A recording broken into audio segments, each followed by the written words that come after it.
No, thank you, man. This is fun. I love this stuff. Yes. Can we curse? We cannot curse, right? We shouldn't curse. Well, we're live, so it's it happens. Okay. But yeah, We should aim so not to curse. yeah, you never know. But I just Fine. wanted to.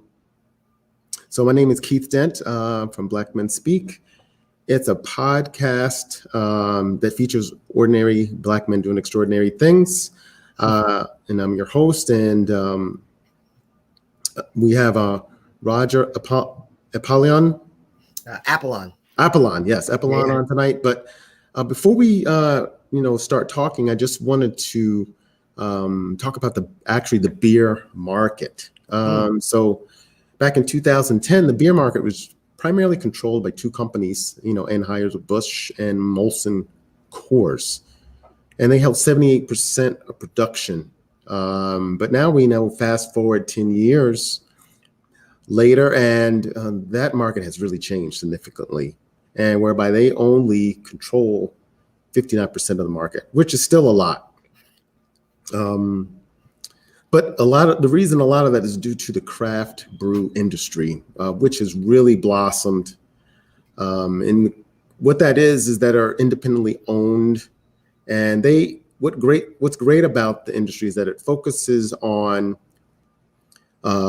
different flavors and brewing techniques. And so what may come to mind when you think about it are brands like Samuel Adams or Sierra Nevada, which are they're kind of primary, or the first ones that were well known. Right. But today, there's about 7,400 craft brewers around the United States, with only 65 Black-owned breweries in the United States. And so one of those such owners, which is located here in the state of New Jersey, is Roger Appollon.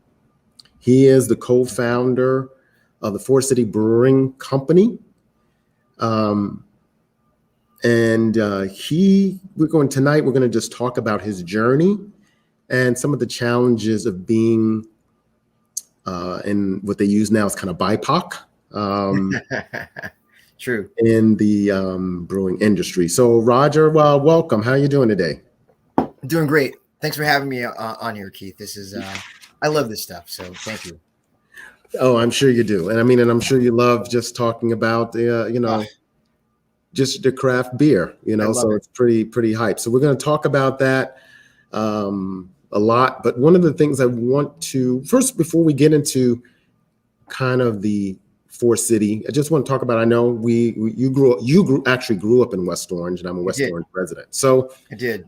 What is it like for you? What is it, how has it changed from, when you grew up? Yeah, my parents moved here. My parents were born and raised in Haiti, and they met in Brooklyn, New York, got married, and we lived in East Orange. My mom was a nurse, retired nurse now, but nurse, worked at St. Michael's and then at Presbyterian, and then my dad was a electrical engineer at a firm in New York City. One of the only he was the first Black engineer at the firm, actually, in New York. So we were living in East Orange, and I was born in Newark. And then we lived in Brooklyn for a while. Then we moved to West Orange about right after first grade. For me, I think that was 1970, 1971. And at the time, West Orange wasn't very diverse. It was. I grew up on Crestmont Road, which is across from Liberty Middle School on the border of Livingston. Okay, yeah. So in West Orange, terms for the West Orange people out there, it was up the hill for reference, because the up the hill, down the hill thing was a real thing. Up the hill tends to be newer residents, more affluent residents generally, but not always. Down the hill were local, people who've lived in the town for a while, tend to be a bit more blue collar. So there's a bit of tension back then, but it wasn't very diverse. I was only one of 4 Black families in about 200 developments, 200 homes in that area back then. And quite honestly, my first few years from grades, I guess 1 through 5 or 6 were pretty idyllic, suburban. I played mountaintop baseball Like, and my kids, my kids now, at the time they played mountaintop as well.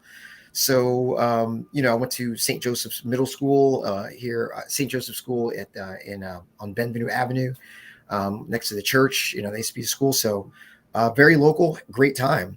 However, middle school was more challenging because that's when, unfortunately, in the late 70s, early 80s, the specter of racism. And I just felt like, my friends changed, they were to, and it was sad, my neighborhood friends, it was like over one summer, they went away, and whenever they went, they came back, and, racist slurs and whatever. And again, back then, this was standard fare. And when you're a true minority, one of, four black families in a whole neighborhood, when people treat you that way, you don't really have much recourse. You could either, you have a choice. You could either retreat and, disengage from the outside world, which as a young boy or girl at that time is, social suicide, or figure out a way to, operate within that environment. And most of us did that. And it wasn't fun. So we had to endure the racist slurs. We had to endure being called the N-word to your face and being referred to that. And it wasn't nice. However, for some reason, America's schizophrenic when it comes to race, right? So for all the racist slurs I would endure on the, when I played on the basketball team or whatever sports team, or, it was fine. At the school dance, the guy who could dance, hip hop's coming out, the guy who knows the rap, all the rap, rappers delight. Now, they like that part. Right. They like the different strokes and Willis and, what you talking about, they like that part. So it wasn't, absolute hell, but, certain things were just unwritten rules of, you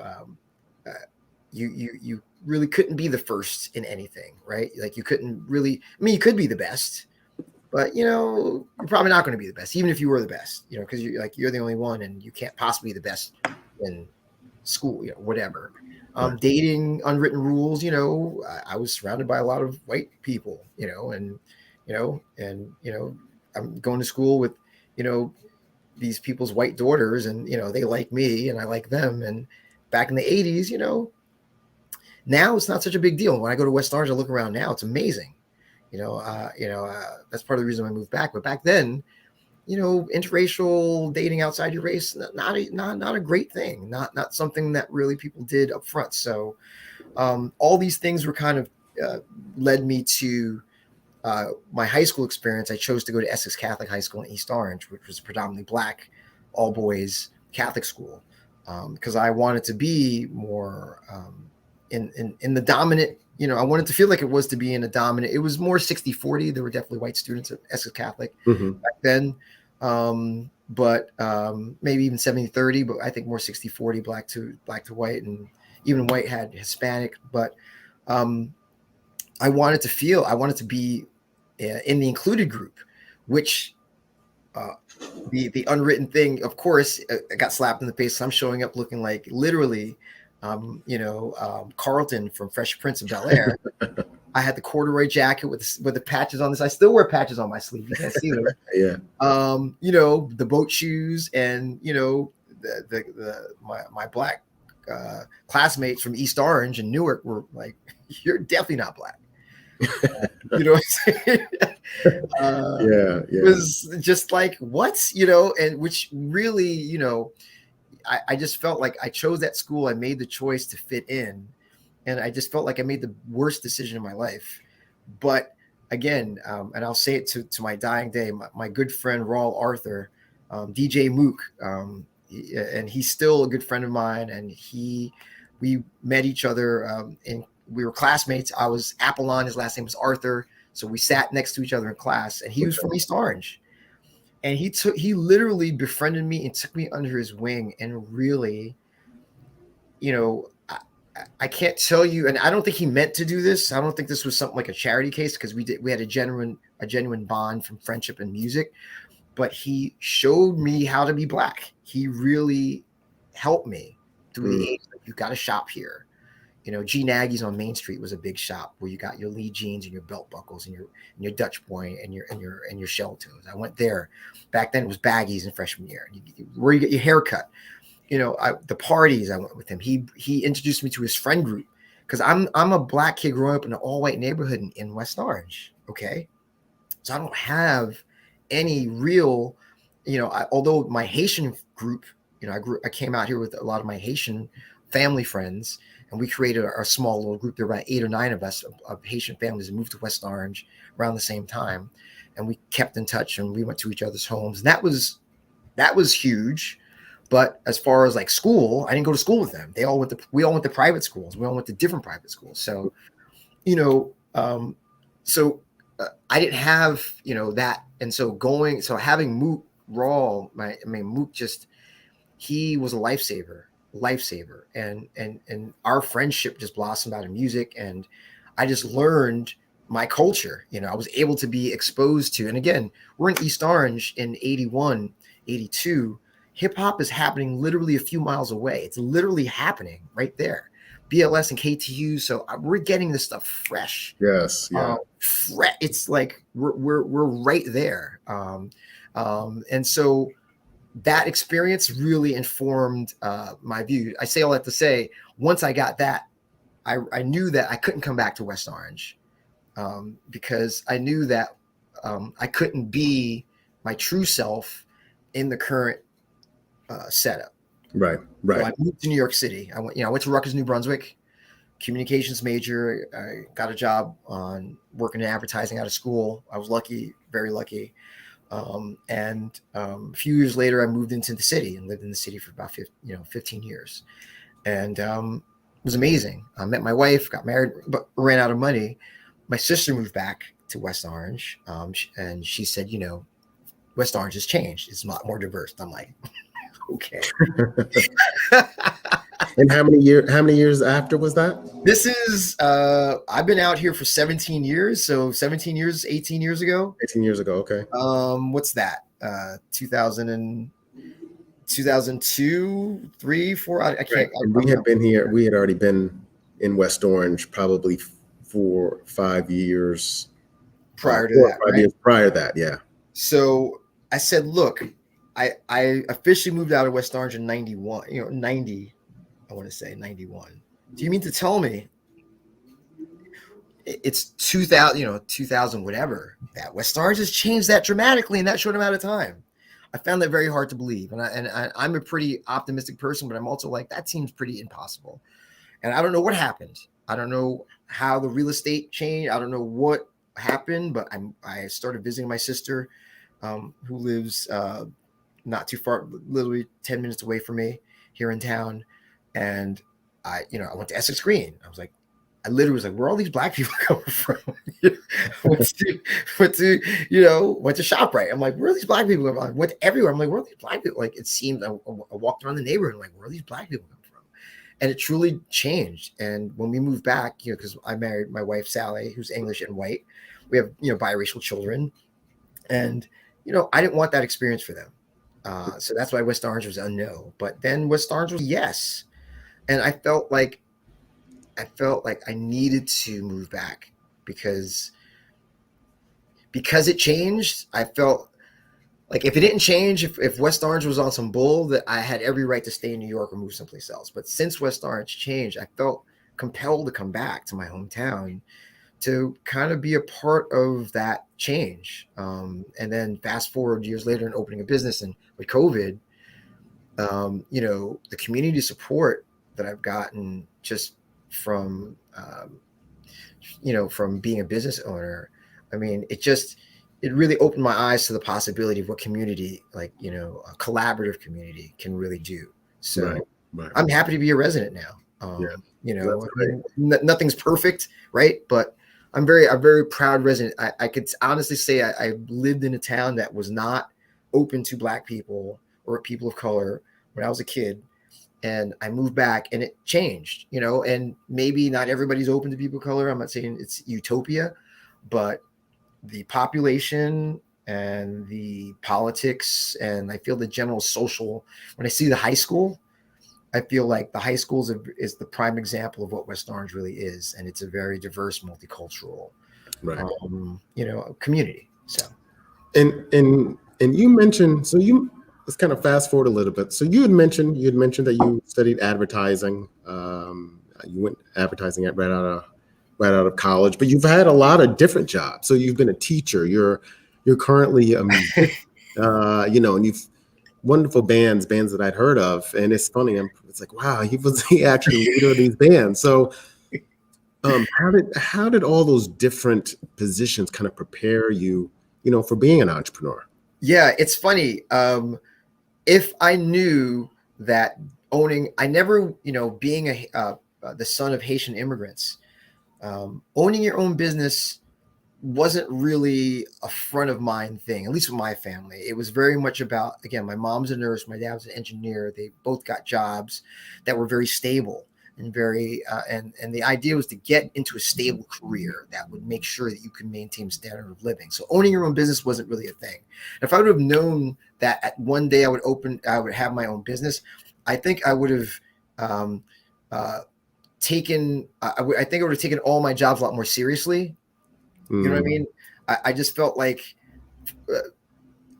every job I had that wasn't like in my mind my dream job, which was at the time like a top CEO within a great organization, 6-figure job, being like a boss, that was my dream, working for somebody else and retiring, because that's what my dad did and that's what my mom did. So every job I went into, I brought my full self to the job and tried to make that job my life, and it never worked. Right. So my first advertising job was at a company called NW Air, which at the time was a pretty big advertising agency. And I was a group assistant, grunt level job, and I was pretty okay.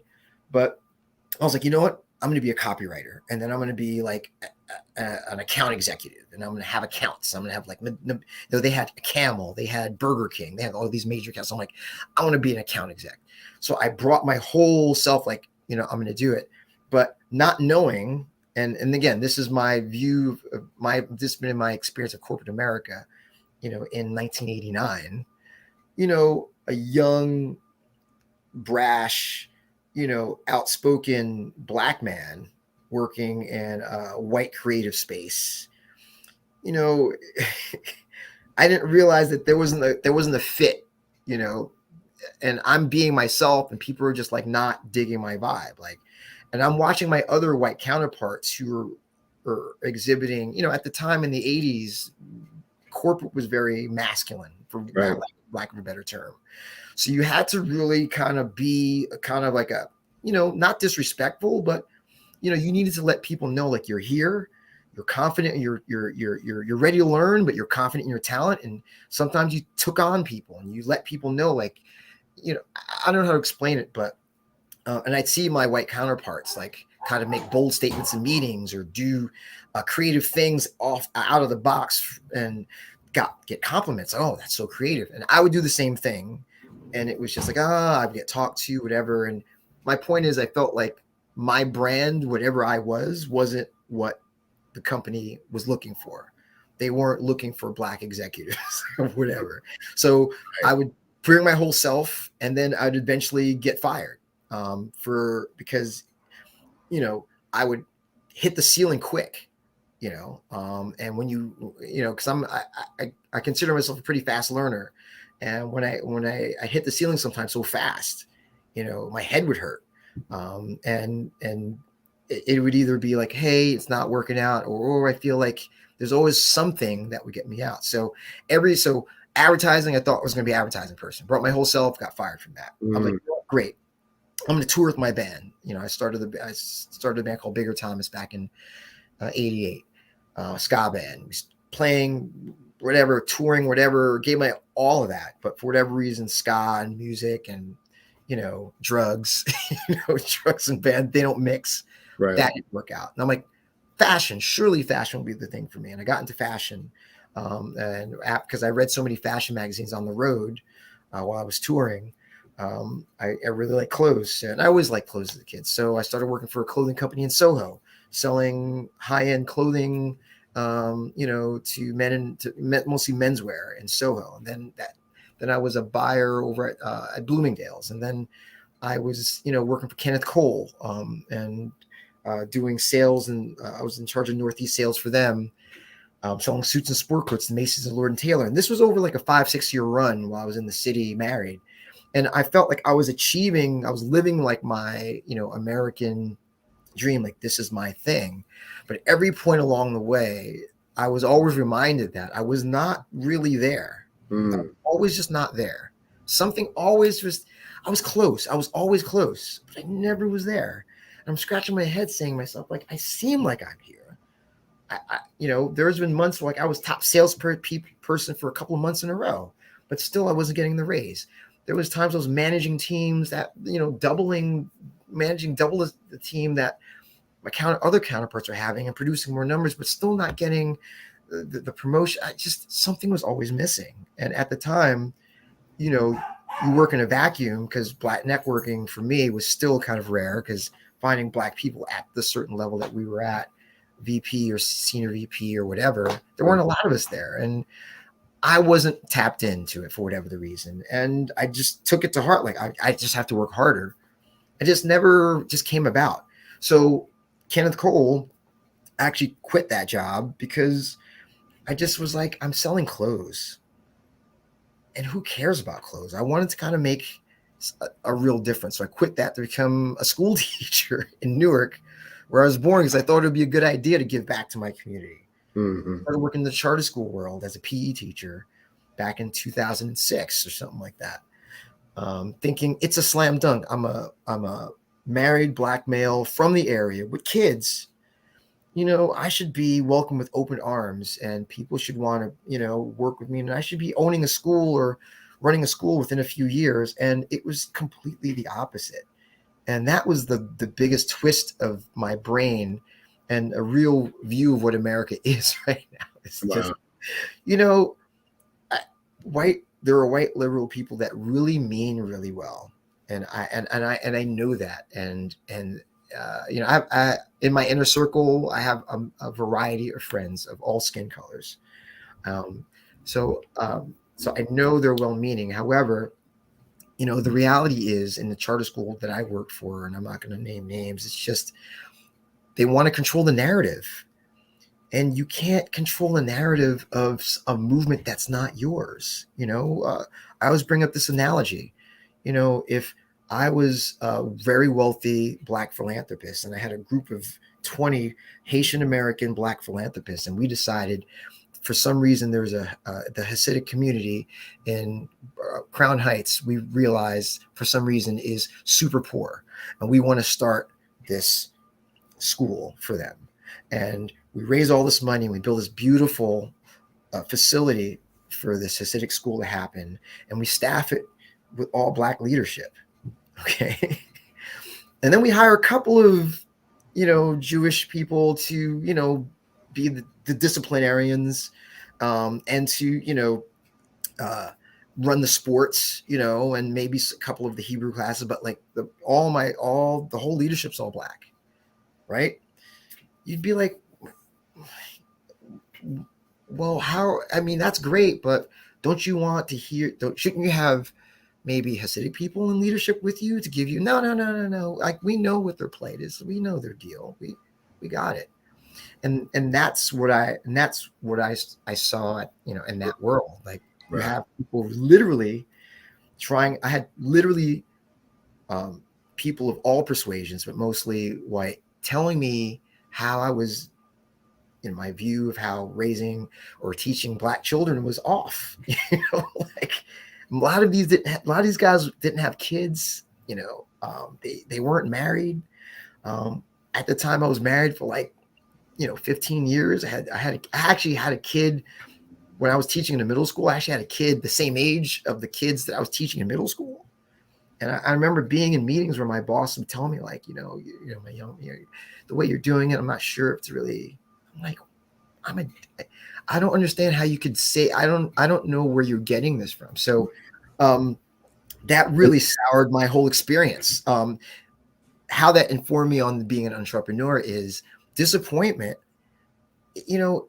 if you can't handle massive disappointment, then you shouldn't even, you're going to be massively disappointed in business, and it's going to happen often. And I think a lot of people don't realize that. I think people think it's going to be a fun ride, and it is a fun ride. But with that, there's massive disappointment. There's massive massive setbacks that you have to rebound from. Any great business, any great person, any great anybody, you see their documentary, what? It's great. All of a sudden, disappointment, Right, right. personal tragedy, right? Team loses 30 games in a row, like whatever. And you have to be resilient enough to believe in your brand, to believe in yourself, to get back up and believe, like, you know what, I'm having a setback, but this idea, this thing will still go on. This business is still good. And that's what being in a terrible, like, charter school world taught me, is like, I still was able to do some good, but you know what? I had a young family. I had bills to pay. I had responsibilities that I had to really, I couldn't find a job really that was going to pay me what I need to pay to pursue my brewery, right? Like, I literally had to keep teaching in order to open the brewery. And I had to endure situations that I didn't really want to deal with in order to, it was delayed gratification. I knew if I gutted it out, 13 years, I started the Brew Council 10 years ago. So Okay. 13 years. Okay. It was 10 years of, not great daytime motivation. Right. But at night, I was like, okay, I'm getting this done because this daytime thing is for the birds, and I need to make this happen. So that's every entrepreneur. Like, if there's an entrepreneur out there that hasn't had a terrible job or a serious setback, I question their credibility off the top. Interesting. Automatically. So when I was thinking about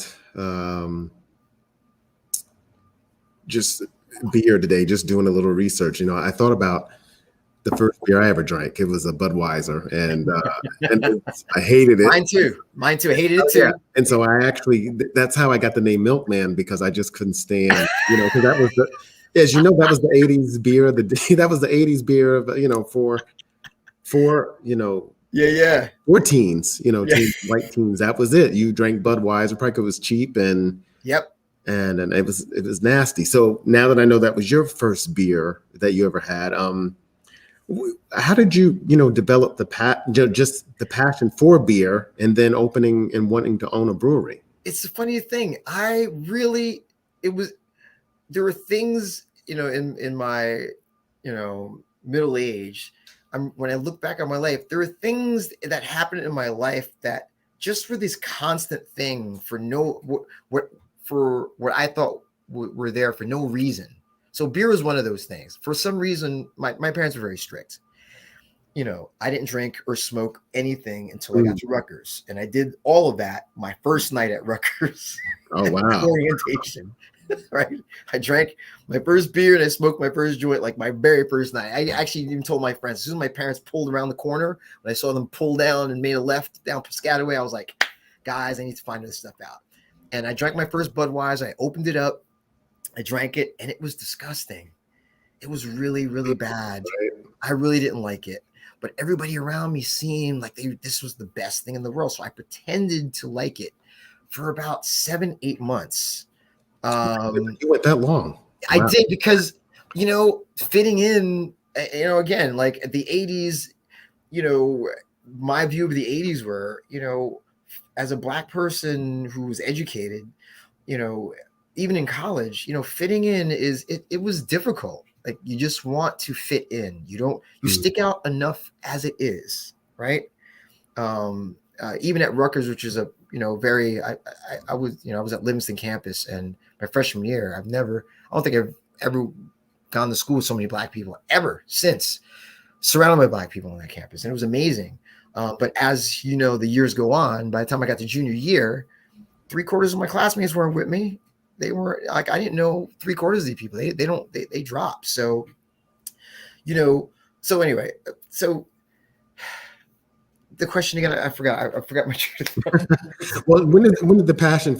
Oh When yeah, was the passion. So I'm yeah. drinking Budweiser and I'm hating it, but everybody likes it. And every party I go to, they're drinking Budweiser. It's like a status symbol, right? If you're drinking Bud, that's like the official college drink. So by month 7, I'm really not happy, but I'm trying along. Right around month 7, I have a cold Budweiser from a tap at a bar. And for some reason, it just tasted different. It Mm, tasted somewhat good. Like, I was like, wait a minute, like something about this beer, and I didn't know at the time, but it was a really fresh keg. And it was from the draft. And the way the guy poured it, I don't know, it just was so crisp. it just hit different. It, it hit different. Okay. It hit different. So I started to like Budweiser more, but then, thank God, I'm taking the train in New York City, because I got friends who go to NYU and other colleges and stuff. So I'm visiting them, and now since I like beer, now I'm going to bars and I'm finding out there's another beer called Bass Ale. Bass Ale seems to Yeah, be. yeah. Like, oh, Bass Ale. Okay, what's that? Wow. Now there's another beer called Amstel Light. Now there's another beer called Heineken. So I'm starting to like, and again, I'm not conscious about this. I'm just trying to drink something at the party, and I want it to taste good. So that's how so that was the kind of start of it. Right around, I guess in my 30s, right around I got married and living in the city. Now I'm not like I'm not into beer, but I'm starting to get a little bit more sophisticated with my beer. Like I'm starting to get exposed to like Belgian beer, because I'm in New York and I'm drinking Duvel and all this stuff. I'm like, okay, it's getting fancy. And then we move out to the suburbs. When I moved to West Orange 17 years ago, that's when it hit me like, okay, I need a hobby or else I'm going to die out here. Right. So, because I don't want to be that guy, you know what I'm saying? You know what, you got your friends, they're your man and all, but they're dying out here. They just gave it all. They moved out here like, oh, that's it. I'm just going to die here. I'm like, come on, man. So I was like, I could either get into wine or beer. So I said, wine. I tried looking it up. It's expensive. Short answer. I can't afford wine. Good bottle of wine, $300-$400. No way. But beer, good bottle, $30-$40. I was like, oh, fine. So I start drinking beer. I go to Total Wine in West Orange. I walk in. I ask the guy, hey, what's a good beer to drink right now? He's like, oh, have you ever had an Oktoberfest beer? I'm like, what's that? Takes me to this Oktoberfest beer called Paulaner. Try this. I take a 6-pack of that. I'm like, yo, it's delicious. It's just malty. They make it for Oktoberfest. I go back a week later. I find the guy again. I'm like, what else you got? Now he starts, have you tried this? Have you tried that? Now the internet's new. And so I'm like, okay, now I'm looking up these beers online. And then now I'm finding other beers related to these beers. Now I'm starting to get like, it's like a little low key hobby. So it's like once a week. And then it's like twice a week. And then it's like every other day I'm going to Total Wine. Now I'm going to beer stores every day, but different ones. I'm going to Total Wine. I'm going to Bottle King. I'm going to Buy Right. I'm going to all these spots because now I'm starting to research all this beer and I'm starting to bring all these beer back. Mind you, a 4-pack of really expensive beer is like $25. Like that's the most expensive 4-pack. Mm. A normal, like average 4-pack, $13-$14. So we're not talking. So if I buy 2 or 3 beers, I'm spending like $50-$60 a pop. So I'm not spending like $300, a week. Maybe I'm spending a couple $100 a month. But again, I'm collecting these beers. I'm doing all these research, and for some reason, when I drink these beers, it makes me, like you said, like it hits different. When I drink these beers, I start to feel different. I feel like I'm not in New Jersey anymore because I feel like when I drink a Belgian, like I feel like I'm in Belgium because the flavors or a beer from California, like it makes me feel different. The beer is kind of like, I'm a musician. So when I hear a good song, it does something to me. Like my head starts to bop. I start to be like, oh, you make that face like, oh. And I started to get that same feeling with beer. I drink a beer, just be like, my head would start to bop. Like, what's about this beer? Mm. It just transported me from whatever. And so I thought it was just me. My brother-in-law, Dion, he would come over and I'd be like, he'd be my guinea pig. I'm like, drink this. And he'd be like, yo, what is this? Like, what kind of beer is this? Like, not in the bad way. It's like, this is delicious. Then I started inviting neighbors, and then I became like the beer guy, the unofficial beer guy. Okay. So in my neighborhood, if there's a picnic or a barbecue, and if I'm coming over, they're like, when Roger comes over, like, trust me, he's going to bring some good beer. I'm like, I got you. And I come in. That's when the beer council started.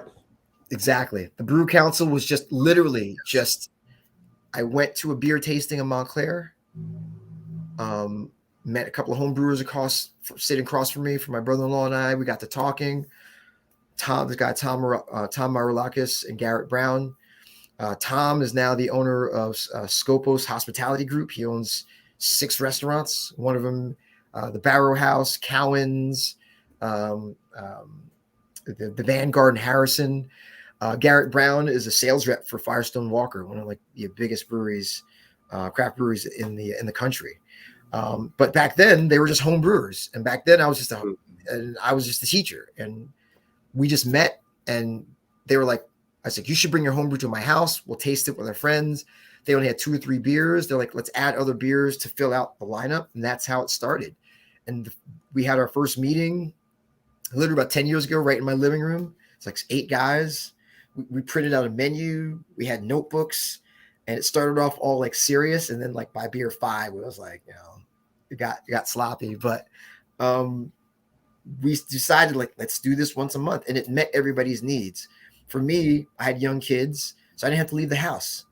For my friends, they're neighbors.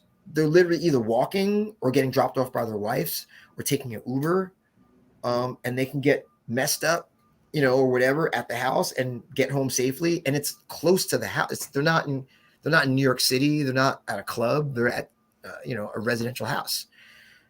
So it just met on a lot of needs, and it just grew. It went from 5 to 10 to 20. And another key thing for any business person is just consistency. There are some brew councils I would have, 20 people would show up.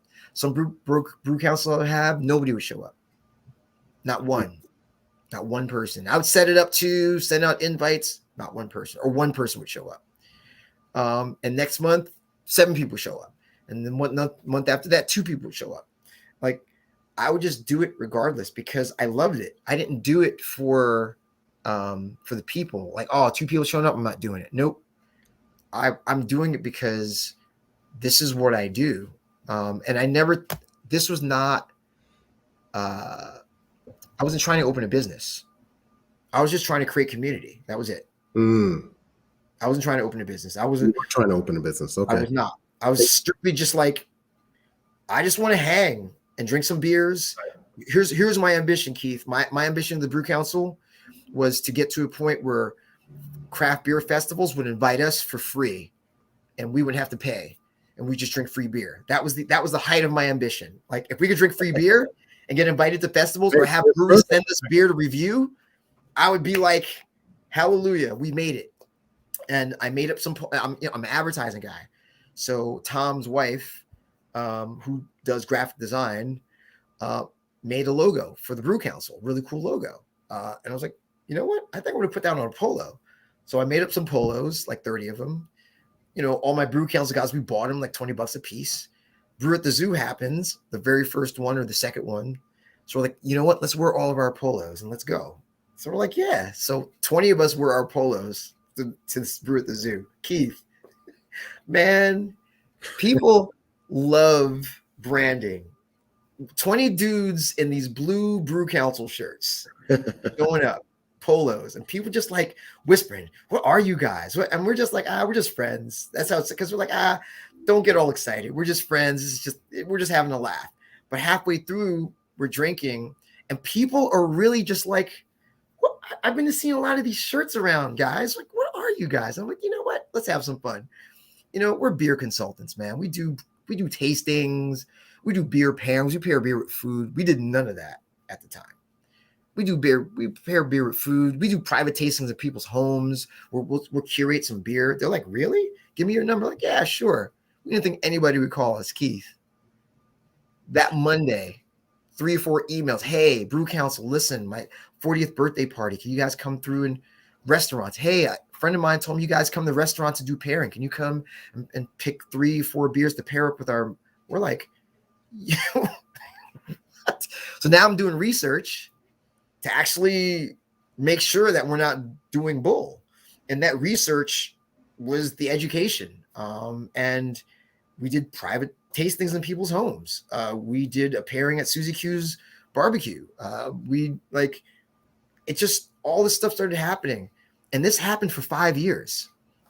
This was 5 years of, 5 years. And again, I say it 5 years now, but at the time there wasn't a plan. There wasn't like, oh, we're going to do this for 2 years. And then it was just literally just like, I can't believe we're actually even getting paid to do a tasting at somebody's house. Have fun and drink.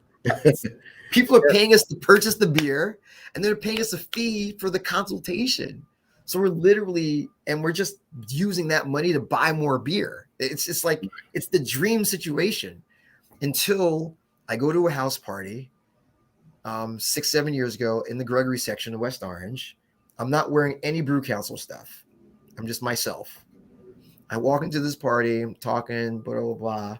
Person comes up to me, says, Brew Council, right? I'm like, I don't know this person. I'm like, yeah, how do you know? Oh, I think I'm on your Facebook group. Because I started a private Facebook group, and first I knew everybody, but then I started getting all these invites from people I didn't know. But I'm like, what's the worst? I mean, it's an open, if they're into beer, and I posted the guidelines. And so people who I didn't know were part of my Facebook group. So this guy was like, oh yeah, I'm part of your Facebook group. I was like, wow, cool. Right? I'm like, okay. It's like, oh yeah, so are you guys a brewery? I'm like, nah, we're just, tasting group. We're just friends. Like, oh, okay, cool. Hour later at the same party, a woman, hey, wait, you're the Brew Council guy, right? I'm like, yeah, how do you know that? Oh, my husband's, I think he's part of your group, or he might have come to one of your events. I'm like, all right. It's like, yeah. So you guys brew beer, right? I'm like, no, we don't brew beer. It's like, okay, blah, blah, blah. I'm leaving that party.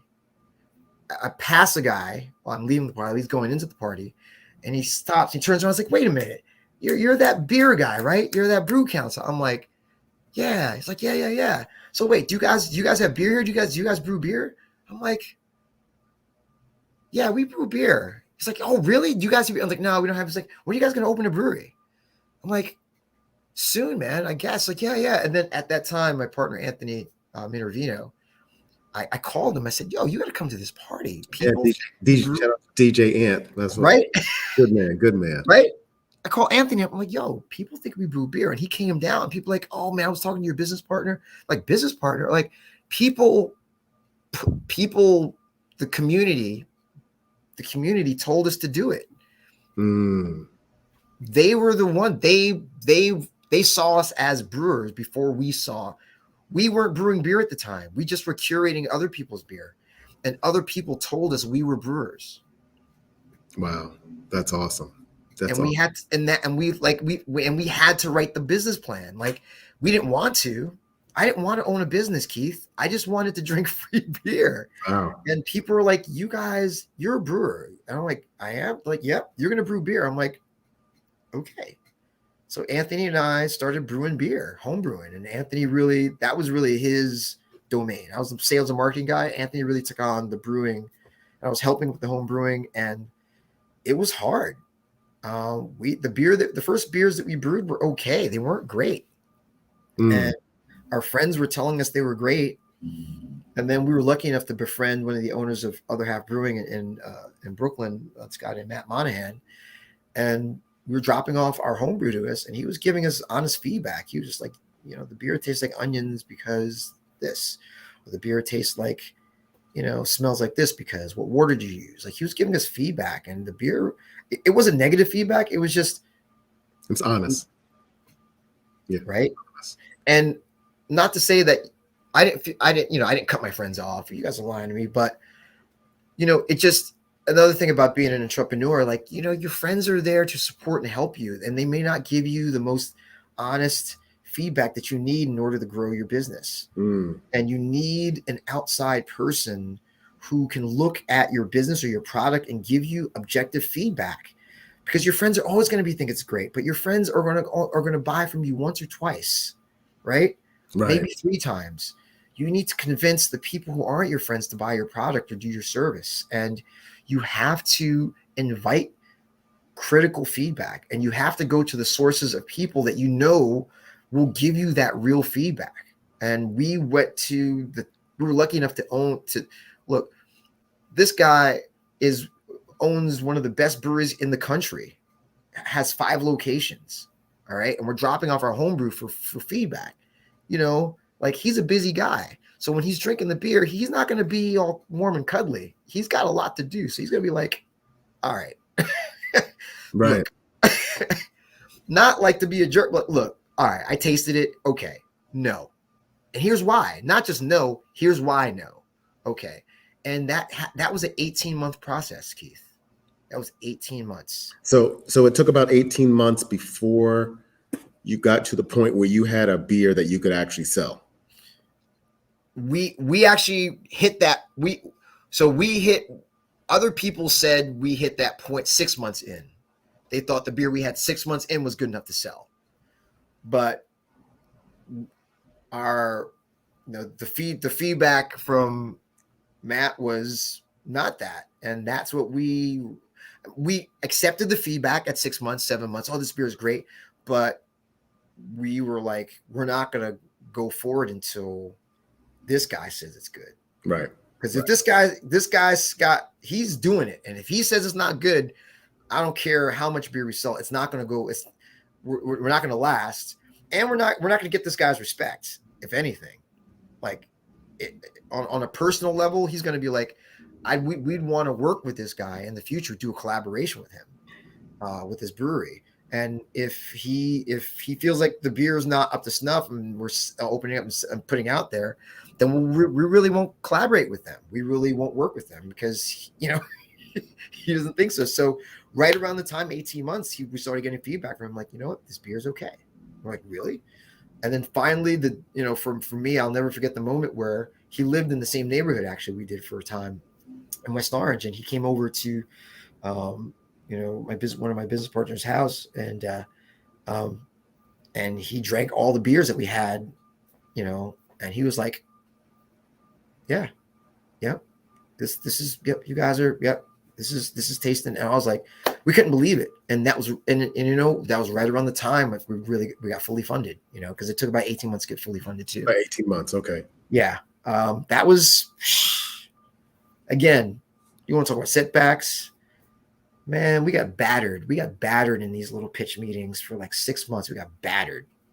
I don't know anything about business. I'm a creative visionary guy. I tell big stories and pictures and big pictures. People start hitting us, how much, what does it cost per ounce for you to produce this beer? What's the break even on how many customers per hour? We're getting eviscerated in these meetings. But you know what? We didn't get eviscerated for the same thing. Learned a lot. We didn't get eviscerated for the same thing, right? So wherever we got eviscerated for meeting 1, we didn't get eviscerated for that, but we got torn apart for this other thing. And then the next meeting, those 2 things didn't get messed in, but this is the other thing that we think about. And that takes for us, it took 18 months to get to the point where, actually it took about 12 months to get to a point where we knew all the answers. Right.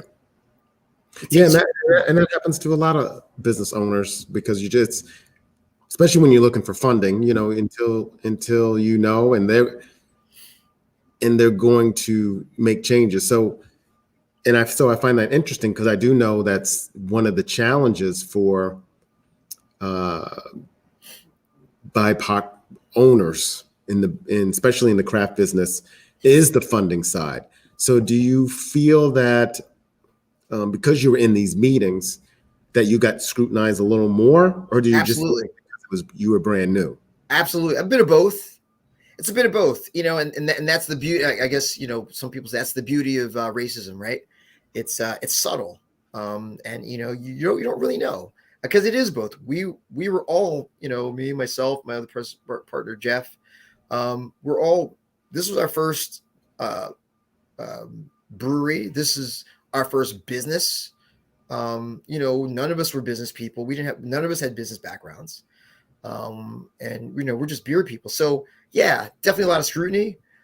However, the reality does exist. Again, less than 1% of craft breweries in this country are owned by people of color. We're talking 80 or 90 out of 9,000. So yes, there is that.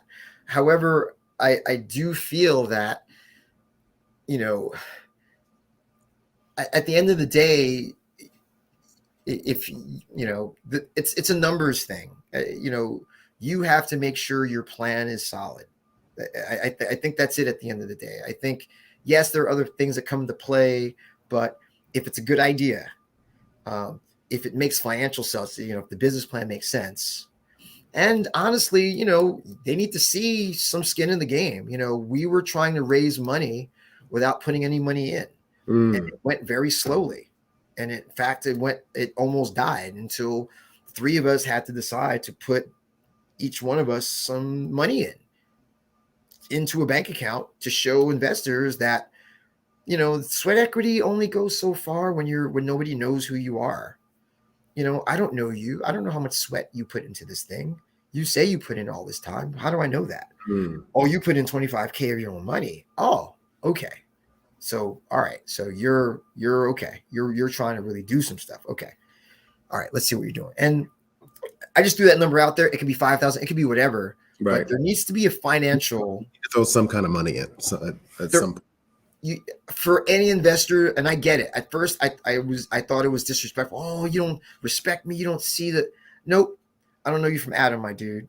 I don't know you from Adam. My friend's friend said you're opening a brewery. I drank the beer. It seems like it's good. I seen the branding. You seem okay. You guys seem like you'll do it. But bro, you didn't put any money in this. You want to put all my money in? Like, really? Meet me halfway. Hey, I don't have a lot. I put in $700. Okay, cool. At least I know you put something in. Right. Is that all you got? Okay. All right. Well, great. Because, it's a very rare investor, in my opinion. And let's keep it real. People of color, we need to jump every hurdle twice. So have every duck doubled in double rows, right? Get double the ducks and double the rows, just to make sure that, because people will try to fade you at every moment, which I don't understand. I didn't understand, but whatever. It's the nature of the beast. Yeah. So you open Four City Brewing Company in Orange, right? Jersey. Beautiful place, right by the train station. It's great location. So what? And you've been open, I think, was it 2 years? Just over 2 years. And so, what's your primary function of the business, and then what has really surprised you most, and what has been the biggest challenge owning the brewery?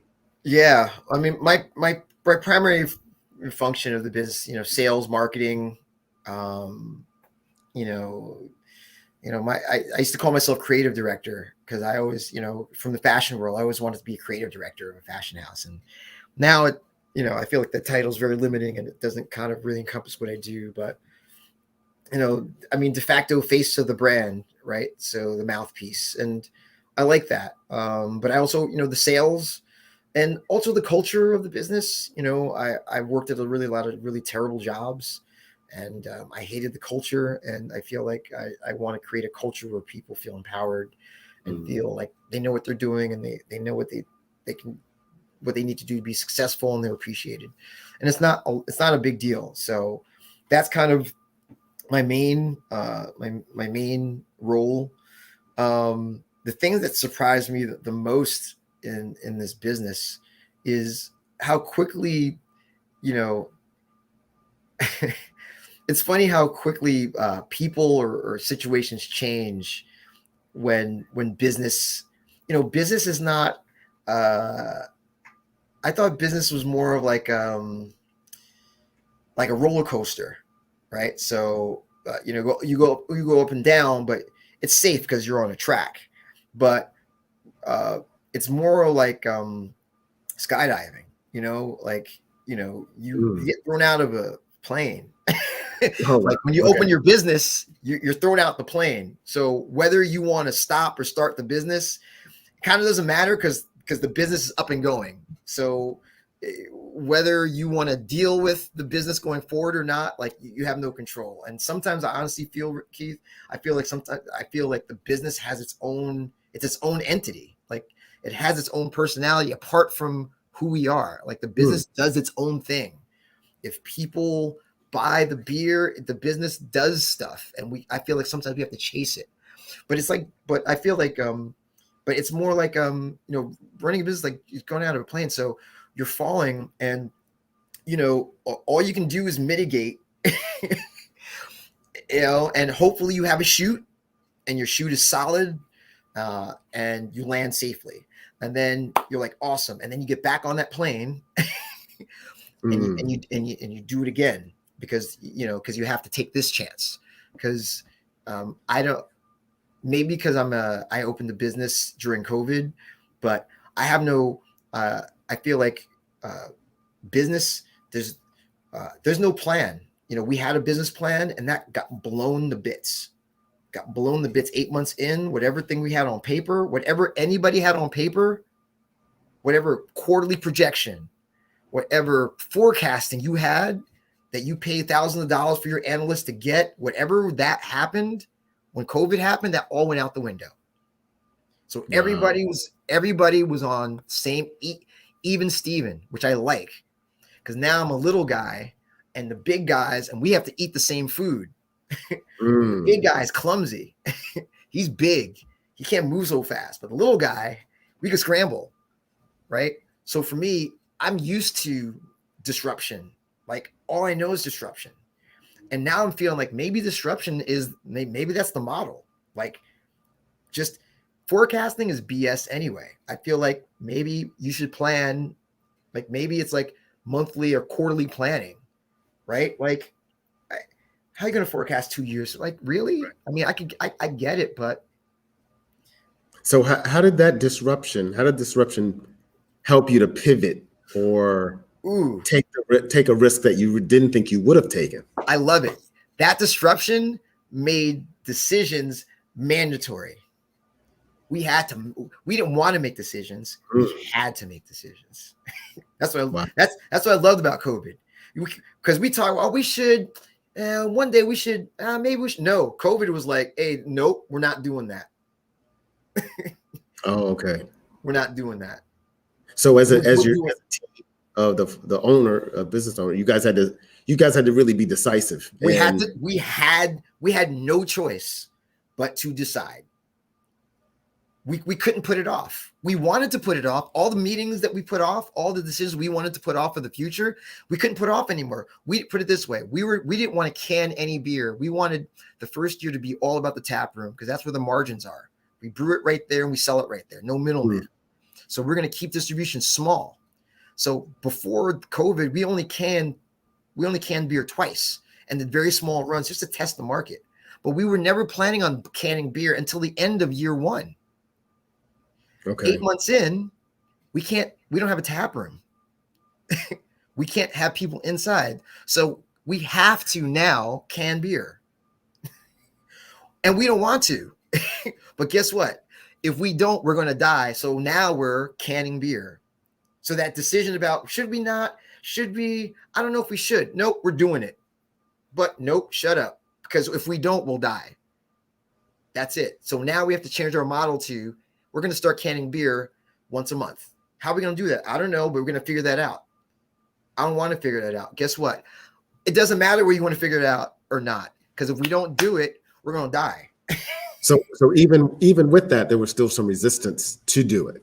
Because it's a process. We didn't have a canning machine. We had to hire an outside canning company. We had to pay them to come can our beer. Okay. And that's a cost.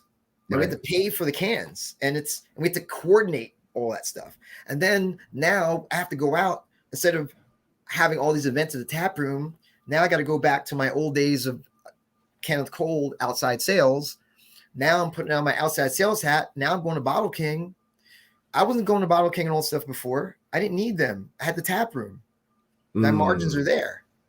Now I got to go out. I got to go to Bottle King. Now I got to go sell cases out of my car because I don't have a truck, because we weren't trying to buy a truck. We don't need a truck because we're not going to distribute beer. Guess what?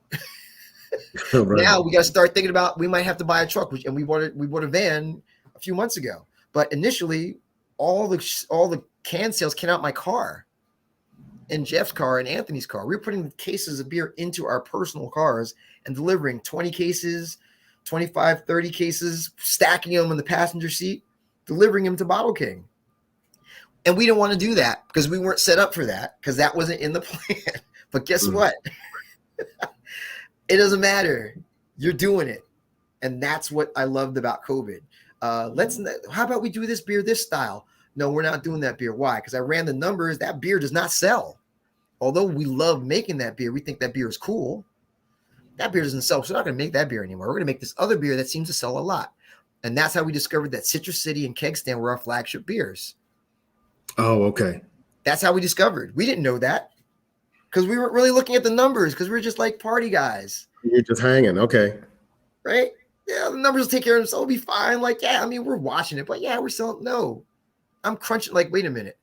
Let's not make these other 5 IPAs. Let's make Keg Stand and Citrus City a bit more and see what happens. So yeah, and I wanted to jump to that. So what actually, what are the kind of different types of beer? I don't want to get too technical, but what are the different, and to make it easier, what are the different types of beers that you actually make? And what really goes into a quality craft beer? Yes. Without getting too technical, we have a variety of beers on tap, ales and lagers. We make both. Okay. A lager, Keg Stand, which is it's our version of Budweiser. Lagers are given a bad name because of Budweiser, Corona, because they're mass produced. However, craft beer, all craft beer is smaller batches of beer. That's all it is. So macro beer, mass produced beer, and there's a market for that. Budweiser and Corona, the reason why they sell really well is because pretty decent, and they're inexpensive. And there are people out there who want, who don't have a lot of money, and it's not a bad beer for that, for the price. But there are people out there who want a bit more flavor. They want a bit more taste. They want something with a little bit more intention. And so what we do is, it's just like the difference between, McDonald's and a home cooked meal, right? Or a local restaurant. Right. Both are good. Yeah. I love McDonald's fries. Yeah. Right? I love McDonald's fries still. However, when I go to Jared's Bagels, right, I'm getting something that I know I'm not getting anyplace else. And that's the same with the beer. Even if you're getting a style that somebody else makes, they're not making it the way you are. So we have lagers, and then we have ales, IPAs, India Pale Ales, they're called, most popular style. They're called IPAs because the English used to export beer to India, to their colonies, whatever, and it would always spoil. And then they realized, look, if we add more hops to the beer, it'll preserve a lot longer for the long journey. So it became an India Pale Ale because they were shipped to India. So very popular style. We make a few of those stouts, which I love. I'm drinking one right now, Four City Stout, which is our version of Guinness. That's a 4.7 low ABV stout that we make. That is also very popular. So, but again, craft beer, the term craft beer just implies smaller batch, and just higher quality ingredients, and beers that you may just you don't get anyplace else. That's the idea. That's where I see it as a economy reviver. You know, if we produce a beer that you can't really get anyplace else, Mm. only at Four City, then people are more apt to come to Orange or wherever you are and bring their dollars and spend their dollars in the town. And that's ideally what we want. That's great. Yeah, and I have my which is I think one of the new one. If I can, the locals. Oh yeah, locals. Ooh, the Before I IPA. before I came in, and so you did something kind of different. And so in the marketing, so what is really, because local says, oh, it's a kind of a local beer. So what made you decide to, you know, I guess brand or bring this name? Yeah, so collaborations are very popular in craft beer. Normally between two breweries, and a lot of it is in the way I view collaborations is, you know, you find another brewery that you admire their styles. There's something about them. There's camaraderie. You meet up with them a couple of times, have some beer talk, say, hey, you know what? Let's collaborate. We'll brew a beer together at your location that you can sell. And you know, and you come to our location and brew a beer that we can sell. So it's kind of like you're helping you're cross-pollinating each other's markets. So that's normally what happens. Um, we have a few, you know, we have close to 90 accounts, uh, liquor store and restaurant accounts in the state, and Neighbors, a local wine shop in South Orange, uh, run by this couple, EJ and Veronica, that are amazing, great couple. And just, you know, there's a bond there. You know, we opened her up around the same time. They sell our beer, and we just have, you know, I don't know, we're on the same page with a lot of business and community and just our worldview. And we did a collaboration with Harlem Hops first last year in Harlem, the New York's only black-owned craft beer bar, and that went really well. So I said to them, hey, you know what? We did a collaboration with Harlem Hops. I'd love to be able to do like some kind of collaboration with you guys too. And they were like, absolutely. So the process is they bring in beers that they like, similar beers that the flavor profile they like. So they came to the brewery and they brought 3 or 4 beers from other breweries that they like. And we drank them. We're like, oh, and we drank, and then we poured some of our beers, and they're like, oh. And so, and our head brewer Walker was like, oh, okay, you got a good idea what they're looking for. And so he came up with a recipe. Mm-hmm. And then once he came up with the recipe, we brewed it. And so the artwork, there's 2 labels. One is from the colorful ones from our label designer, Ashley Cordero, Okay. Because they wanted to have 2 different artists, because both are local artists. And, Oh, okay. And the artist, they had an artist that that lives in their town that they're very close to, and they said we'd love to get him involved in this project. And they were like, you know, let's have Ashley do one. So Ashley did the colorful one, and it's just like little icons that kind of depict little things about each location. So the lawn chair is something from Neighbors. They have a lawn chair next to their place. The flags on there, you know, are from ours. And then the other one that he did is a guy named Thomas Schmid. He's another artist, and his whole thing, he just kept it really simple. He just wanted like a simple lawn chair motif. So it's not only a collaboration on the recipe, but it's a collaboration on the art design. And the whole idea was like it's for everybody, but you know, we're 2 businesses that are less than 3 miles away from each other, and we're collaborating to do something that you can't get anyplace else, and that you may not get any place else anymore. And I think that's just cool. I just think there's a lot to be said for local pride, right? Like, you should be proud. Like, yeah, this is what my local brewery and liquor store are doing. They're collaborating and making this beer, and it tastes really good. And I'm gonna tell my friends about it. I don't know. Yeah, I love it. Love the passion. And so that's a kind of a great segue, kind of local, because, you know, in the fact that you are kind of the front man, you know, people recognize you and they know you just, and probably that helps too, being the only person of color. But was there ever a time where, you know, where someone came in and was kind of surprised that you were the owner, or you were the owner, and what was their reaction, and how did you kind of feel? How did you feel about that when you had to kind It's of tell them? funny. It's the great thing about it is, honestly, it's an equal opportunity offender. I've had Black people be shocked, that I'm the owner, and I've had white people and other people be shocked. Um, uh, and it's always a pleasant shock, but I think it just speaks to where we are. But 9 times out of 10, when they, I shouldn't say 9 times out of 10.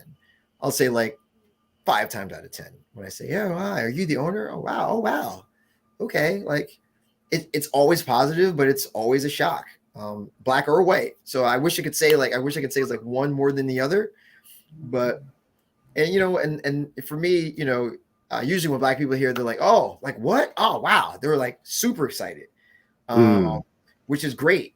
But it's also like, why wouldn't you think that a Black person could own this place? Right. And do you think the disparity of the reason why aren't as many Black owned craft brewers, is it just because of the funding, or do you think it's other things? Yeah, I mean, the country's in a funky. We're not getting into details, but the country's in a funky place, right? You know, you could either we have an opportunity to face the past honestly, head on, and come up with solutions based on reality, or we could bury our heads in the sands and pretend um, it's going away. So I think it just speaks to just where we are as as a country. I there are a lot of Black men out there like me who still struggle with feeling that they're enough or that they're talented enough to make things happen. A lot of that is, and I'm going to keep it 100%, Keith. Like, I feel a lot of it is like, I feel like a lot of my career, I've been like, gaslit, like gaslighting, people convincing you of something that's not really true about yourself. I feel like that's happened to me in my career. When I look back on my career, I'm just like, again, like I seem like I'm doing well. Like, the data and everything seems to, but everybody around you seems to seem like I'm not doing well. And that's a real thing. And that has an impact on the confidence and the willingness of Black men to enter the corporate and the, entrepreneurial world. It's not a nice world when you're one of the few, which is why we applaud the Black businessmen who pushed through, and the Earl Graves all the way back to wherever. It takes some guts. And at the same time, there are a lot of people out there who don't want to see Black advancement, right? There are people out there who actively just feel like, no, things are great. Things are awesome the way they are. Let's keep it moving. It's worked for us for centuries, and let's keep it as is. And my view of it is that my role in craft beer is to, break that up. I don't see it as, I think so many people see it as this fight of good and evil or whatever. Again, if you're a true capitalist, you would want everybody's money. You would want white people, Black people, Arab, Asian, whatever money. Why would you limit your likability? Why would you limit your product to a certain group of people? And for me, in order to get full buy-in from those groups of people into your product, you have to have them part of your leadership structure. They have to be part of their leadership. They have to have an active voice in shaping the policy of your business. And if you're not willing to do that with other people that don't look like you, it's going to end up looking one way or the other, either all Black or all white, and I feel like for me, my goal is to surround myself with people who not only think differently from me, but who can respectfully disagree with me, right? But who look different from me. Right. Because if we could all agree to something those different people, then the idea has such much more chance of success, in my opinion. So I want the person who's not, I'm a very free, hey, I want somebody who's like, no, we can't do that. I want somebody who sees the no.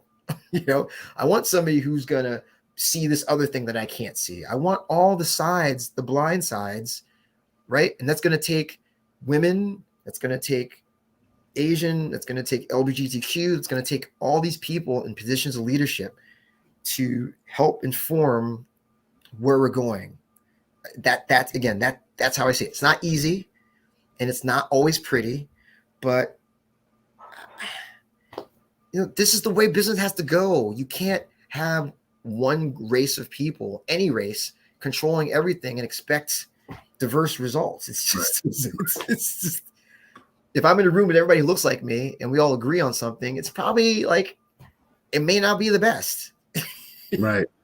You know what I'm saying? Just we cover all the angles. Did we? Right. Or did you just cover all our angles? Yeah. I think we of color do realize that to some degree, because we know we have to because we know we have to look for the funding is very important if we want to survive. And, we have to be comfortable to network in different spaces in order to do so. And I think for those, on the other side, if they want quality products, that they find other ways. They'll do it through advertising, or they'll find a pitch person that will be able to reach the communities. But it needs to be a lot deeper, and so it has to. It has to be meaningful. The voices. I always say, a lot of these institutions, they want our faces but not our voices, right? They want us to be. They want our picture in the brochure. They want, hey, we have a really diverse workplace. Look at Keith over here. He's, and look at Keith again. Say there's only one here, but hey, they want, but we're in the meeting like, hey, so here's how we can get more people like me in here. Whoa, hold on, Keith. Look, you should be like, you're here. Anyway, right. So look, man, I hear you, but yeah. We're not down with any of that. We just have you here just so we don't get sued. You feel me? So we're going to give you an extra $1 million so you can shut the hell up. And enjoy your golf. All right. And you know what I'm saying? And I'm not even mad. Yeah.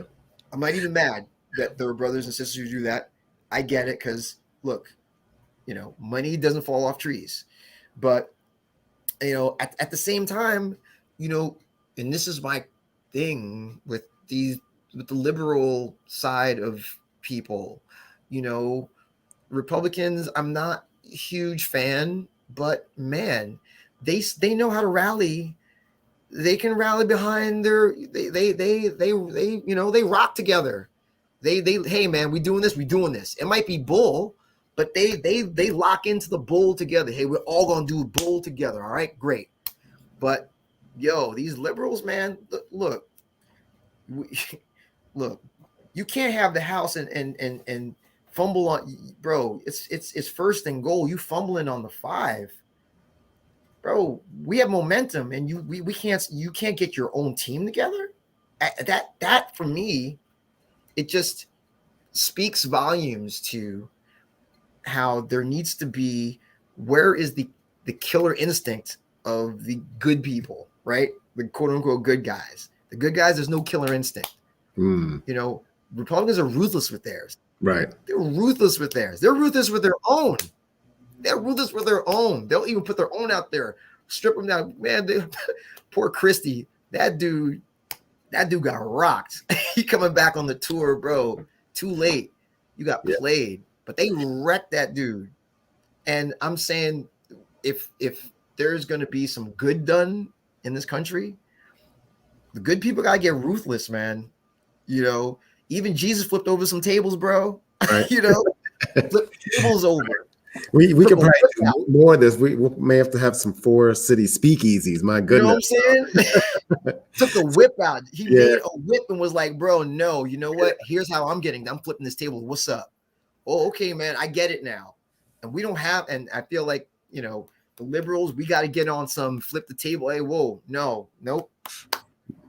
So I know there may be a movement of individuals now, especially Black indigenous people of color, wanting to maybe create their own brew or start, because once something starts to get hot, we want to jump in. So That's it. what are some tips that like 3 tips that people should know when they're considering starting their creating their own brew? Maybe they just want to have at home. Yeah. What are some things that they should know? Yeah, I think number one is do your homework. Do the research.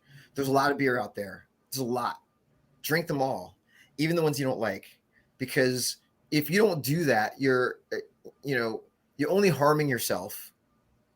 And again, this is my opinion. Craft beer it's a lifestyle. It's a calling, and you have to put in the work to really love. You have to love the beer, love the styles, appreciate the styles, do the research. That's number one.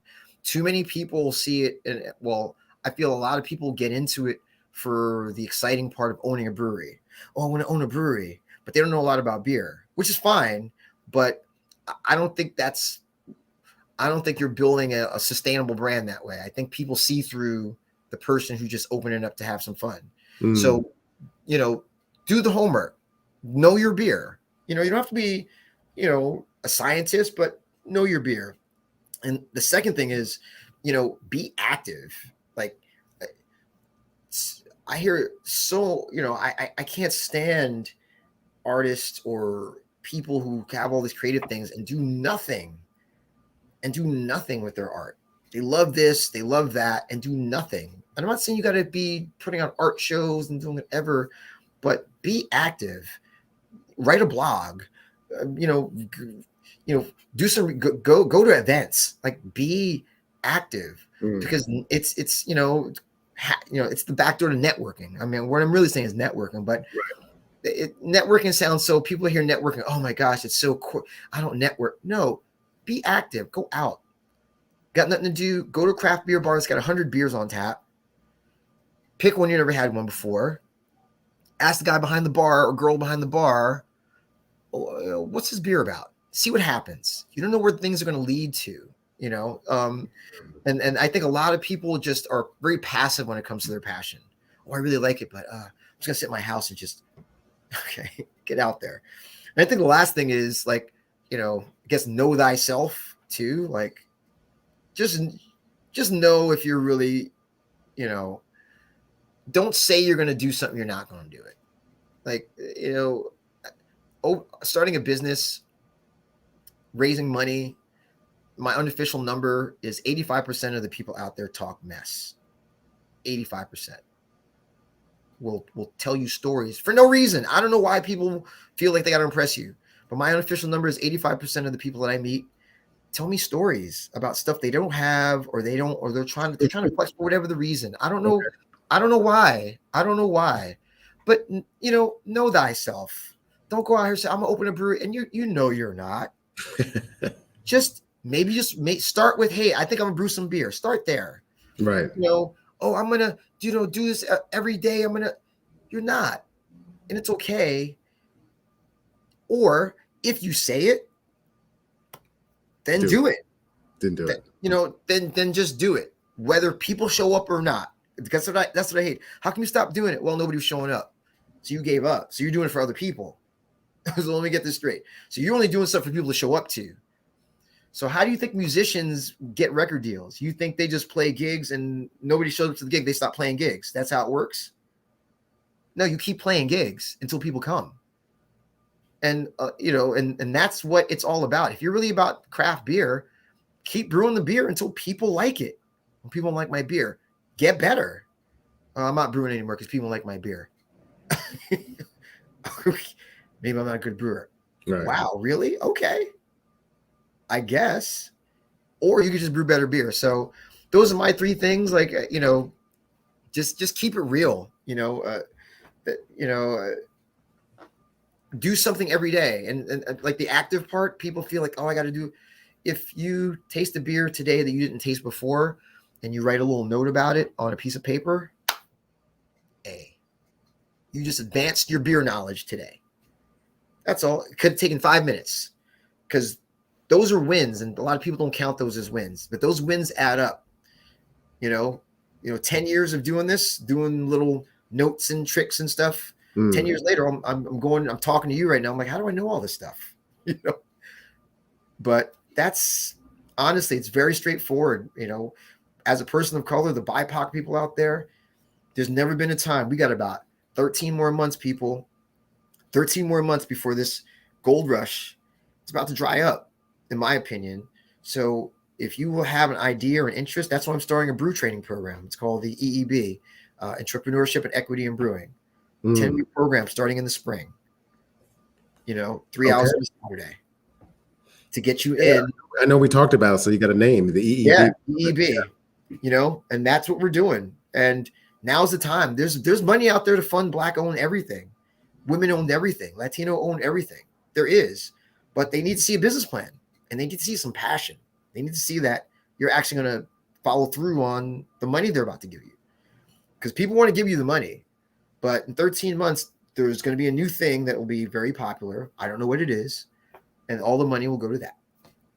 So right now, like I said, I've never gotten so much interest in the brewery and so much interest in EEB than ever. And I'm not even trying, because people are looking for stuff like this. People are looking for Black-owned. People are looking for training. People are looking for how can we equity. They're looking for that. And they're looking for people like us to run it and to do it, because we have to do it. We're the ones that are, to do it. But again, a lot of people talk, now it's time for the action. So I tell all my friends, every idea that you had, I want to start this on Black. Oh, yep. Sounds great. Do it. Really? Yeah. You mean that? Yep.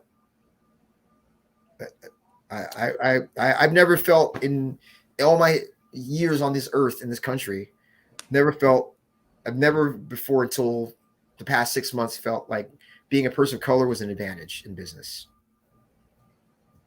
Wow. Well, this was great. Roger, this has been fantastic. I'm glad you're on. I can't wait to try my local as soon as I get home. Yes, sir. and so Four City Brewing Company is located and is it actually a street? I know I just say it's right by the Orange train station. Yeah. 55 South Essex Avenue, right next to the Orange train station. We're open Thursday through Sunday. Thursday and Friday, 4 to 10. Saturday, 12 to 10. Sunday, 12 to 6. For Thanksgiving week, we're going to be open on Wednesday from 12 to 10. Open on Thanksgiving Day, 9 to 2, just to pick up. So any last minute cans before you go or whatever. And then Black Friday will be open 12 to 10 and all that weekend. So, we're at 85 locations around New Jersey. We're on Instagram at 4 City Brewing, Facebook, Twitter, all that jazz. Yeah. Great. And so, as you know, and you don't know, but I always like to end with a question that's rather thought-provoking. And we kind of touched upon it a little bit. But I always want to know, because I think it's not just about what you do, but also how you're feeling as well. And so my question is, how are you feeling right now as a Black man in America? Oh, gosh.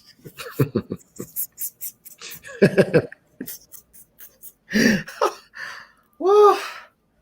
Wow. Wow. That is a very good question. I saw the question written and I was like, I'll have something for it. And honestly, I am cautiously optimistic. I feel that America has shown it, or it continues to show its true face. And I think that will make it easier for Black men to navigate and to get more focused on what they need to do. I feel cautiously optimistic. I don't. It's complicated. There's definitely, Man, what a question. How do Well, I feel as a black man in America? I feel I stumped you a little bit. yeah, it did. It's tough because there's some days, honestly, Keith, I feel like I'm 9 feet tall, and there's some days that I feel like I get cut off at the knees. That somebody said out there just cuts me off at the knees out of nowhere, and I feel like what just happened. How am I down on the floor so quickly? But yeah, I'm cautiously optimistic. Yeah, I do feel that there is a shift in momentum, slight shift in momentum, slight shift in feeling, and I'm hoping it doesn't go away. I'm hoping it's not a temporary thing. The whole Black awareness and all that. I'm hoping it's not a fad, and I'm hoping we can carry this momentum and really, a soon-to-be brewery owner in Memphis, Tennessee, this brother named Thurman, gave me the concept of he's trying to skip a generation in a generation. So he's trying to, when he goes into the ground, he wants his children to be as well off as his grandchildren would be.